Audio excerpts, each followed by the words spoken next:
perkubuan di dalam tubuh kekuasaan politik yang satu berseteru dengan yang lain biasanya menimbulkan jatuhnya korban. Saya kira ini yang harus kita telusuri, dan Kontras tidak akan pernah selangkah pun mundur karena sudah biasa untuk kami menerima teror.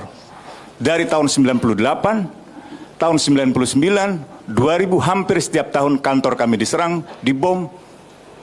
Beberapa staf kami di Timor Leste mati, kantor kami di Aceh dibom, rumah Munir dibom, dan puncaknya adalah Munir dibunuh. Jadi kepada para pelaku penyerang Andri, kalian adalah para pengecut, kalian orang-orang yang tidak layak untuk hidup, tidak bertanggung jawab. Dan jangan pernah berpikir bahwa kami akan pernah mundur selangkah pun atas serangan ini. Rasa takut itu sudah kami kubur dalam-dalam, dan hanya kami munculkan di dalam doa keheningan malam. Tidak ada satupun yang kami takutkan di dunia ini kecuali semesta alam.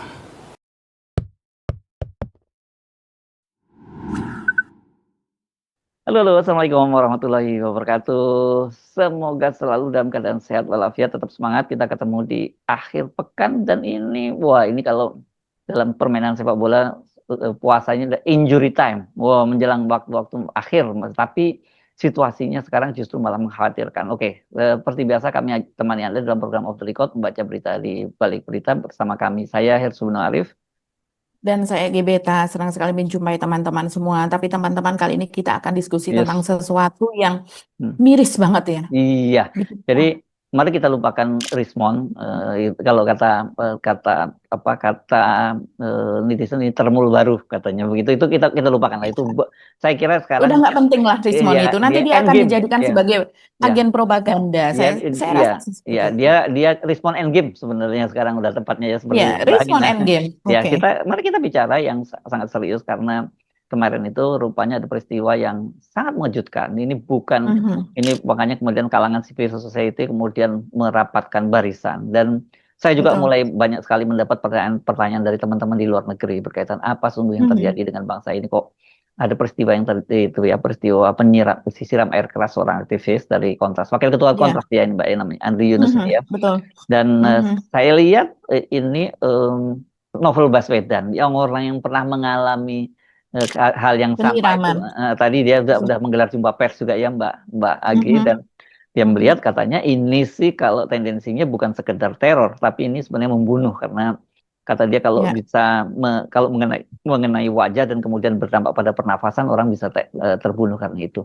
Dan ini di bulan Ramadan lagi, dan itu benar-benar semua orang terkejut dengan peristiwa ini. Dan mudah-mudahan karena Pak ini dari kabinet juga sudah mulai bereaksi, kemudian Pak Kapolri nyatakan juga memberikan atensi khusus. Menurut saya harus dalam situasi karena apa? Karena Indonesia sendiri sekarang ini kan situasinya sedang dalam, nanti kalau diomongin terpuruk kita terlalu melebih-lebihkan, tapi dalam kondisi yang uncertainty situasinya Mbak Agi ya. Dan ini kan berkaitan dengan, kalau penyiraman ini satu tentu soal faktor keamanan, kedua soal demokrasi yang juga menjadi sorotan publik, dan itu dampaknya juga nanti pasti juga buat investor asing, dan juga apalagi kalau sekarang ini kemarin IHSG, indeks harga saham gabungan juga kan anjlok, dan namanya saham tuh yang gini-gini ini rentan banget ya dengan informasi macam ini bisa dampaknya sangat sangat buruk. Jadi kita prihatin, dan harusnya kalau kita melihat ada di situ kan ada CCTV yang bisa kita melihat sebenarnya siapa pelakunya, meskipun ketika peristiwanya terjadi tidak terlihat, tapi kan ini di daerah Menteng ya Mbak Agi ya. Saya kira CCTV di mana polisi pasti akan cepat lah ini mengungkap siapa pelakunya, dan harus jelas ini apa motivasinya. Tapi kalau penyiraman begini ini dalam kasus, saya kira apalagi berkaitan dengan aktivis, pasti bukan urusan pribadi biasanya. Ini pasti ada urusannya dengan aktivitas dia sebagai seorang aktivis gitu ya Mbak Agi ya. Oke, kita dengarkan dulu ya suara dari Novel Baswedan. Yes. Yang kedua, saya ingin sampaikan bahwa tadi sebelum di sini saya sempat lihat CCTV-nya, kejadiannya. Dari CCTV yang saya perhatikan, saya yakin pelakunya terorganisir. Pelakunya nggak satu motor yang berdua gitu, enggak.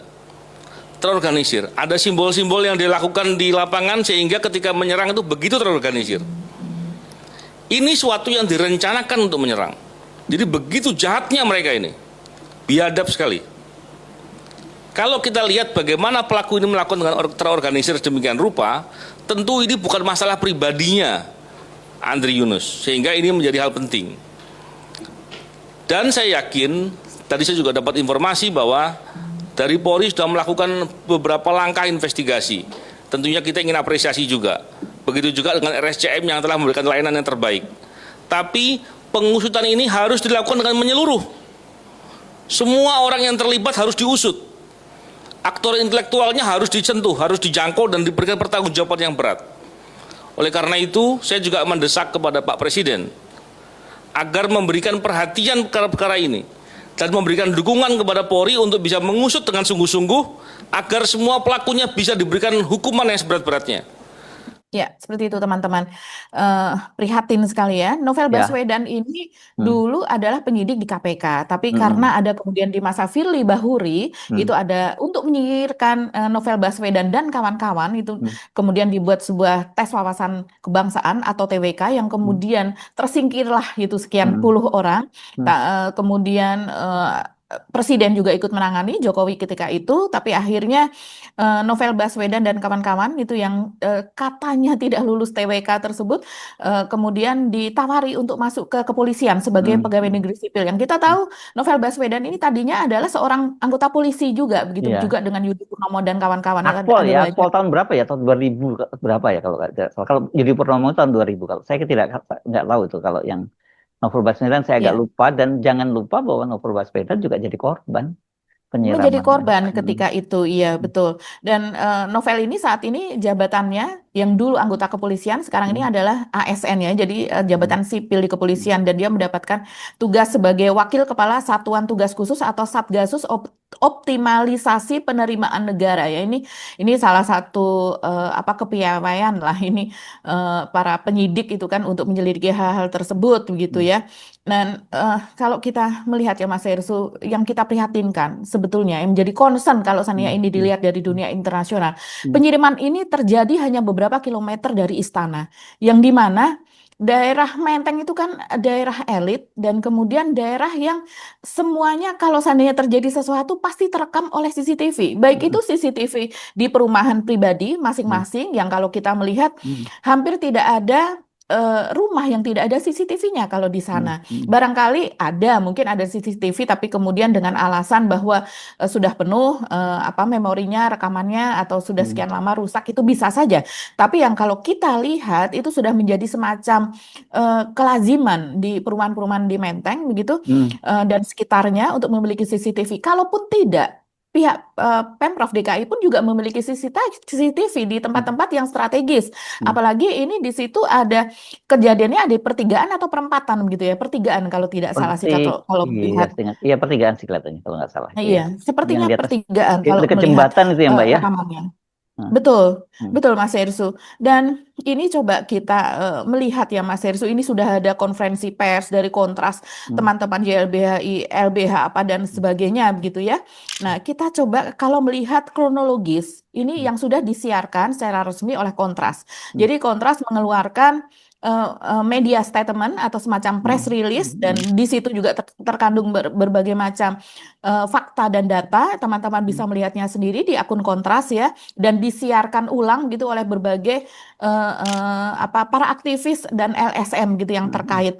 Nah, sementara di sini ada lampirannya. Coba saya bacakan Mas Hirsu, lampiran kronologi peristiwa di mana Andri Yunus ini statusnya sebagai wakil koordinator Kontras ya, ini mengalami tindak kekerasan tersebut. Jadi prakejadian itu mulai tanggal 9 sampai 11 Maret 2026. Jadi tentunya yang seperti ini sudah kalau orang Jawa bilangnya diindek gitu ya, diintip, sudah dikuntit ya, sudah dikuntit, sudah diikuti, sudah diketahui kebiasaan-kebiasaannya begitu dari korban. Nah, di sini 9 sampai 11 Maret ditulis oleh Kontras, Satu, bahwa terdapat beberapa nomor tidak dikenal yang kerap kali menelpon korban dengan keterangan sebagai berikut. Fotonya ada terlampir di screenshot dari HP-nya Andri Yunus.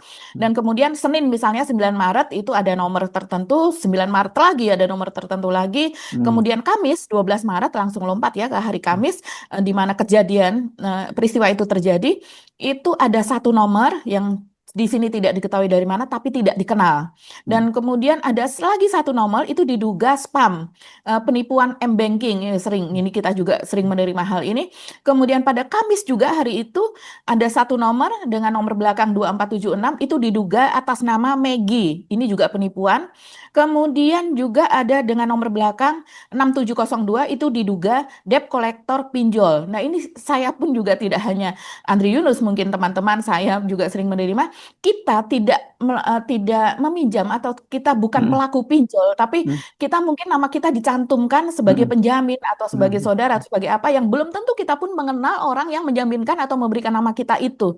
Dan karena kita tahu ya data-data pribadi itu sudah terumbar kemana-mana. Belum lagi yang belakangan kita tidak akan bahas lebih jauh, tapi data kita pun sudah dikirim ke luar negeri. Dan kemudian yang berikutnya, ada lagi nomor yang diduga penipuan rupiah cepat. Rupiah cepat ini sepertinya akun iming-iming untuk pinjol. Dan kemudian juga ada lagi satu nomor itu diduga juga penipuan. Jadi banyak sekali Andri Yunus ini menerima nomor-nomor yang tidak dikenal. Kemudian yang kedua, bahwa sekitar pukul 15.30 sampai dengan 16, ini pada hari Kamis ya sebelum kejadian, Andre berangkat dari kantor Kontras ke kantor Selios Center of Economic and Law Studies ya, yang beralamat di Jalan Banyumas nomor 12 Menteng, Jakarta Pusat untuk menghadiri agenda pertemuan. Ini memang antara teman-teman aktivis ini saling tersambung satu sama lain, terkoneksi. Tiga, bahwa selanjutnya sekitar pukul 19.30 korban melakukan perjalanan selama 15 menit dan sampai sekitar pukul 19.45 menuju kantor YLBHI yang beralamat di Jalan Diponegoro nomor 74 untuk tapping podcast bersama dengan Zainal Arifin. Ini diduga adalah Profesor Zainal Arifin Muhtar atau Uceng gitu ya. Dan staf YLBHI dengan tema ini remilitarisasi dan judicial review Undang-Undang TNI. Ini tema yang sangat sensitif dan memang ini belakangan ini menjadi concern dari Andri Yunus, tema-tema soal revisi Undang-Undang TNI. Bahwa korban tapping podcast di kantor JLBHI sampai dengan pukul 20. Namun tetap berada di kantor JLBHI sampai dengan pukul 23. Rumpi-rumpi biasanya ya, ngobrol-ngobrol begitu. Ngopi-ngopi. Bahwa pasca melakukan tapping podcast, korban menuju pom bensin untuk mengisi bensin di SPBU Cikini. Jadi sesudah selesai tapping tadi, dia mau menuju, kabarnya mau menuju kontrakannya atau kos-kosannya, dia isi bensin dulu untuk motornya. Bahwa korban menggunakan pakaian berupa kemeja hitam, celana jeans, sepatu, tas, dan helm berwarna hitam. Ini masih mending korban memakai helm gitu ya, tapi tetap saja tembus siraman air keras itu ke wajahnya dan juga ke matanya. Ini mirip dengan novel dulu. Bahkan kedua tangannya dan juga dadanya juga terkena, sehingga jumlah persentase luka di permukaan tubuhnya sekitar 24%. Ini jumlah yang cukup signifikan, Mas Hersu. Kalau saya mengganggu pernafasan dan sebagainya, biasanya korban bisa sampai meninggal dunia, apalagi kalau terkena infeksi. Kita doakan mudah-mudahan Andri Yunus dapat sehat kembali seperti semula ya.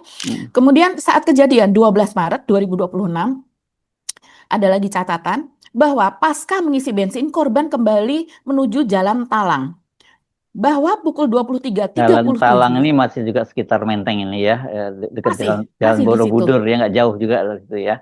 Betul, memang di sekitaran itu saja, memang banyak sekali masuk dari kantor, Jalan Proklamasi ya, LSM. Jalan Talang itu berarti Betul. ya. Oke. Iya. Bahwa pukul 23:37 korban sedang mengendarai kendaraan roda 2 yakni motor Aerox berwarna kuning dengan nomor plat bla bla di Jalan Salemba 1 Talang dan menyadari dari kejauhan sudah ada motor yang dikendarai dua orang tidak dikenal atau OTK dengan melawan arah.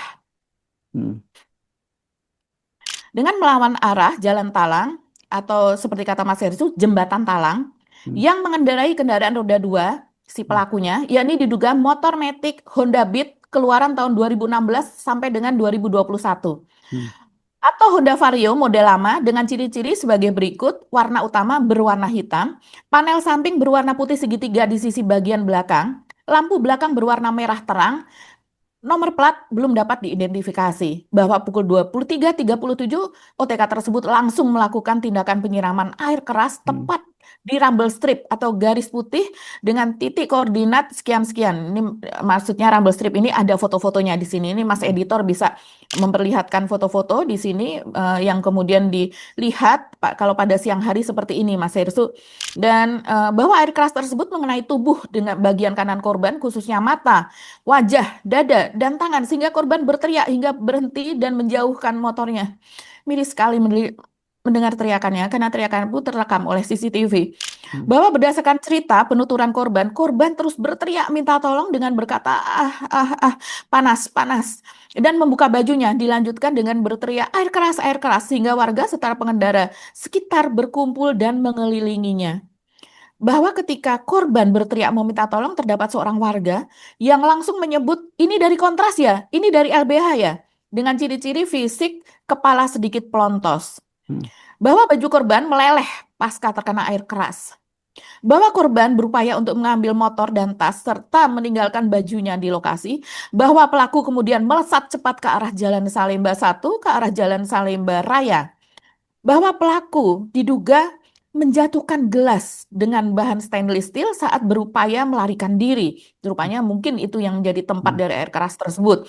Bahwa pukul 23.38 korban kembali menggunakan motor untuk ke rumah kontrakan yang beralamat di Menteng melalui jalan belakang. Ini masih sempat dan kemudian setelah itu baru dibawa ke rumah sakit ke RSCM kalau tidak salah. Ya nggak terlalu jauh itu dari SSM ya harusnya ya. Betul, betul. Ada sedikit lagi ya, bahwa pukul 23.40 korban dibawa oleh Rizky dan Hardingga, yaitu teman kontrakan, ke Rumah Sakit Cipto Mangunkusumo menggunakan 2 motor. Bahwa pukul 23.48 korban sampai di RSCM dan mendapatkan perawatan. Pasca kejadian, masih tanggal 12 Maret, bahwa diketahui tidak ada barang yang hilang. Ini bukan perampokan, bukan apa ya, ini memang kekerasan dengan tujuan tertentu. Mencelakai ya. Ya.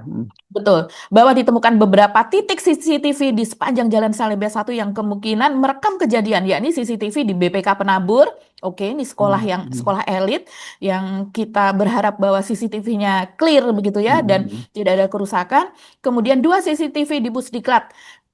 Apa ini? Tekfunghan, Kemenhan. Oh, di Kemenhan apalagi Kemenhan masa punya CCTV rusak ya.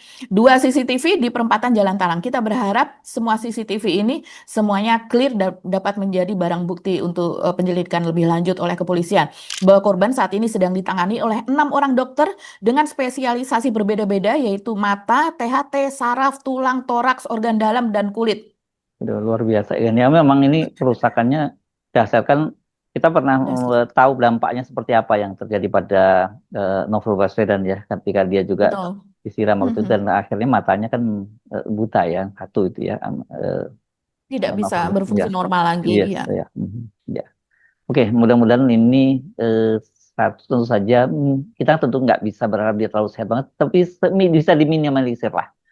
Dampak kerusakan yang terjadi akibat itu tadi ya Mbak Agi ya, mudah-mudahan bisa seperti itu. Dan yang paling penting ini polisi bergerak cepat karena memang seperti dikatakan bahwa Pak Kapolri sudah memberikan atensi khusus kan di sini, dan saya kira memang iya harus sangat serius ini, bahkan pemerintahan Pak Prabowo harus sangat serius, bukan semata-mata soal kejahatannya tetapi dampak dari kejahatan itu sendiri, karena tidak terlalu salah juga kalau kemudian pasti mengaitkan itu dengan dengan aktivitas dia sebagai seorang aktivis gitu ya, aktivis kontras. Betul. Ya. Memang jejak aktivitasnya dari Andri Yunus ini sangat-sangat bisa dibilang wow gitu ya Mas Hersus, karena saat itu pernah viral ya. Ini coba kita lihat ya dari ylbhi.or.id di sana banyak sekali catatan tentang apa yang dilakukan. Ya misalnya Andri Yunus ini sebelumnya juga melakukan protes keras terhadap proses pembahasan revisi Undang-Undang TNI yang dinilai tidak transparan. Kita ingat ada malam-malam panjang ketika itu yang kita ikut begadang begitu ya, apa yang terjadi ini begitu. Dan pada 15 Maret 2025 dia bersama koalisi masyarakat sipil itu menerobos pintu ruang rapat Hotel Fairmont Jakarta di Jalan Tamrin ya ini hotelnya, menginterupsi pembahasan tertutup rancangan undang-undang TNI antara pemerintah dan Dewan Perwakilan Rakyat Komisi satu di ya pada itu ya. sana. Ya. Betul, Hmm. iya. Hmm. Dan rekamannya, videonya ini sangat-sangat viral. Bagaimana dia membawa poster masuk ke dalam ruangan dan mengatakan ini kenapa pembahasannya secara tertutup dan kemudian dilakukan di hotel dan dinilai sebagai pembahasan yang diam-diam begitu ya. Dan kita juga masih ingat pembahasannya ketika itu ada mobil-mobil apa dikatakan rantis atau Panser, apa begitu ya ya. pokoknya ada panser lah di situ yang dipasang lah Iya, di situ ya pada waktu itu. betul. Tetapi gini ya, bukan berarti orang pasti akan jumping langsung mengaitkan itu dengan Iya. aktivitas dia yang itu yang paling menonjol karena itu yang paling viral ya. Tapi saya kira Iya. kita mesti menahan diri untuk Mhm. mulai menduga-duga dan apalagi kemudian membayangkan tudingan kepada pihak instansi tertentu, apa itu kepolisian atau apa itu TNI dan sebagainya gitu ya. Kita mesti beri kesempatan pada penyidik untuk membongkar kasus Mhm. ini dan harus segera di ini kan yang Mbak Agi harus dijelaskan kepada publik karena seperti saya sampaikan tadi dampaknya ini besar sekali gitu. Betul, betul. Dan lebih jauh lagi ya, pada saat demo Agustus 2025, Mm-mm. kita tahu banyak sekali juga ada tadinya hanya beberapa, kemudian terhitung ada belasan gitu orang Mm. hilang yang Mm. belum teridentifikasi dan kemudian belum diketahui mereka ada di mana gitu. Dan Andri Yunus ini juga merupakan salah satu anggota Komisi Pencari Fakta atau KPF yang selama 5 bulan dia melakukan investigasi independen terhadap rangkaian demonstrasi dan kerusuhan Agustus tersebut, Mas Hersu. Jadi dan apa ininya juga sudah didiskusikan, kalau tidak salah sudah ada forum diskusi untuk hasil penyelidikan KPF ini. Saya tidak tahu itu sudah final atau belum. Tapi memang dia ini sangat-sangat aktif begitu ya. Nah, kita tidak tahu apakah memang kata Mas Hersu jangan sampai ada jumping yang kita kemudian berkesimpulan bahwa pasti ini yang melakukan gitu. Tapi kita lihat siapa yang barangkali siapa begitu ada yang memanfaatkan kondisi ini Ya, yang bisa dia terjadi seperti itu ya. Nah, bisa ya terjadi bisa macam-macam. bisa bisa terjadi pada berbagai peristiwa juga. Nah, apakah dia orang dalam atau tidak ya kita tidak tahu. Barangkali juga bermain tapi tidak secara konstitusi. Ada perintah tertentu kita juga tidak tahu begitu ya. Yang Atau orang operasi ini pembusukan mendapatkan bisa ya terjadi. betul. Ya, Iya, gitu. operasi pembusukan kepada institusi TNI sendiri. Karena kita tahu juga, iya itu sudah menjadi rahasia umum bahwa terjadi persaingan di dalam, terjadi saling apa namanya ingin mendominasi, ataukah ada proyek di situ atau apa kita juga tidak tahu sejauh ini begitu. Tapi artinya dalam hal ini kita menunggulah kepolisian ini sejauh mana gitu. Karena kalau menurut apa yang dikatakan oleh ini kan lagi rame betul ya Mas Hersu. Ini lagi viral banget begitu dan kemudian banyak sekali yang namanya netizen itu urun rembuk lah. Baik dia itu orang yang apa namanya? Orang yang memiliki memiliki keahlian maupun tidak. Tapi kalau kita lihat itu urun rembuknya itu ya banyak yang mereka mengatakan seperti misalnya ini adalah hal yang sangat mudah untuk ditelusuri bagi polisi dengan teknologi Itu mutakhir yang mereka miliki saat ini. keyakinan saya juga sama. Ini buat polisi tidak terlampau sulit, apalagi Sulit, kemudian kalau betul. ada atensi khusus. Nah, biasanya kalau Nah, disebut itu. itu ada atensi pimpinan, apalagi atensi khusus, Iya. itu pasti mereka all out gitu. Iya, coba kita bacakan beberapa nih pernyataan dari netizen. Ya, netizen kebanyakan orang awam, tapi ada juga yang mungkin mengerti sedikit-sedikit. Dari Gunadi Henov, ini di X gitu ya, tapi dia centang biru. Dia mengatakan lokasi yang bersangkutan dari arah jalan akses Ciliwung dari Diponegoro mau berbelok ke arah Jalan Talang. Kalau mau memulai penyelidikan, tinggal hubungi operator semua nomor HP jam segitu yang aktif di Triangle BTS. Jadi Ya, masuk ada akal itu. Triangle BTS, ya. Kemudian pada nomor yang sudah ada durasinya tadi jam sekian sampai dengan jam sekian, itu semuanya tercatat di situ begitu nomor tersebut. Ditelisik satu persatu, coret yang milik penduduk setempat karena kalau penduduk setempat kita tahu ya dia memang ada di situ terus. Ini kan kemungkinan besar bukan orang situ begitu pelaku tersebut dan kemudian mudah kok kalau mau kata dia seperti itu. Ada juga mengatakan kalau aparat mau serius ini kasus gampang di track. Pelaku sudah membuntuti korban dari sebelum Jalan Pangeran Diponegoro atau RSCM masuk ke Jalan Salemba 1 melewati Pusdiklat Kemhan pasti ada CCTV di situ. Iya, apalagi kemudian Ini ciri-ciri pelaku, bahkan ada yang kemudian melompokkan ciri-cirinya.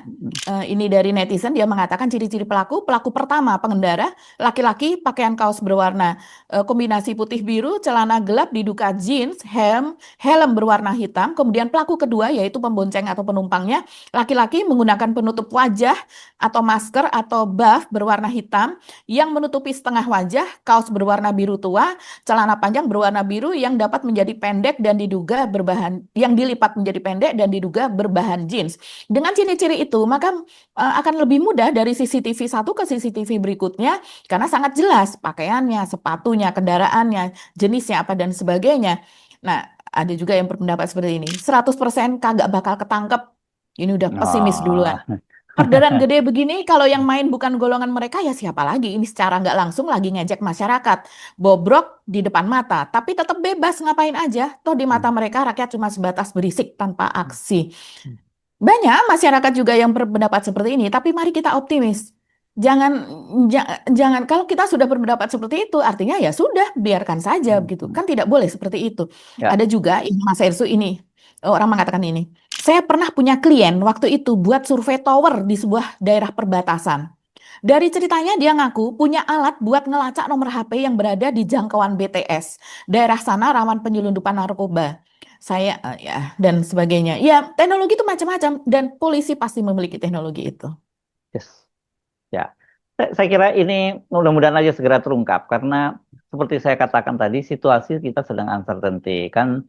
Pak Menko Perekonomian Airlangga Hartarto baru saja mengumumkan bahwa kemungkinan pemerintah akan menerbitkan peraturan pemerintah pengganti undang-undang untuk memperlebar defisit yang 3% itu. Itu kan 3%. artinya sebenarnya itu kan menunjukkan bahwa ada persoalan serius pada APBN kita gitu kan. Kita tahu sekarang ada dilemanya dengan harga minyak di pasaran dunia yang naik dan kemudian mengakibatkan Pendapatan pajak yang rendah, tidak sesuai target. Iya kan kemarin defisitnya 135 triliun meskipun Purbaya menyatakan bahwa ini kita belum menuju resesi, kita masih baik-baik saja bahkan tumbuh. Ya tapi realitasnya itu bukan sebenarnya ini problemnya bukan hanya problem Indonesia kok gitu. Seluruh dunia juga merasakan dampak akibat serbuan Amerika Serikat dan Israel ke Iran itu karena berkaitan dengan melonjaknya harga BBM ya Mbak. Sementara di kita kan problemnya jauh lebih serius. Ada pilihan-pilihan misalnya. Sekarang kan orang udah mulai menghadap-hadapkan antara kenaikan harga minyak subsidi dengan soal MBG dan sebagainya. Itu kan jadi itu kan hal-hal yang akan makin menambah keruh situasi kalau hal yang seperti ini nggak dijelaskan kepada publik. Itu belum lagi tadi itu kepercayaan dunia internasional terhadap kita juga makin ambruk kalau seperti ini dan itu jangan dianggap itu hanya politik, tapi itu dampaknya ke ekonomi yang jauh lebih serius loh gitu, karena ini berkaitan dengan investor ya gitu. Betul, dan ingat ini bukan teror yang pertama kali. Jadi sebelum ini sudah ada rangkaian teror dari sejak tahun yang lalu, yang ketika Prabowo naik menjadi presiden, teror-teror bermacam-macam begitu ya. Dan kita tidak menjudge bahwa ini melakukan Prabowo, tapi ayo Pak Prabowo, ini ada orang yang ingin membusukkan Anda atau bagaimana? Siapa ini yang bermain? Gitu kan, dan ini para influencer, ada komika, ada aktivis LSM, aktivis HAM begitu ya, dan mereka ini masing-masing menerima teror sendiri-sendiri dari berbagai aktivitasnya itu begitu. Buat lo yang bilang demokrasi mana-mana aja, izin. Kaca mobil gue dipecahin, apartemen didatengin. Boleh yang lain mungkin? Izin, 6 bulan di Rutan Salemba. Izin, rumah gue dilempar bom molotov. Izin, 6 laporan kepolisian. Emang hobi, kalau itu emang hobi ya. Makasih demokrasi baik-baik aja, makasih. Sebelah boleh panas, kita mah gaya bebas.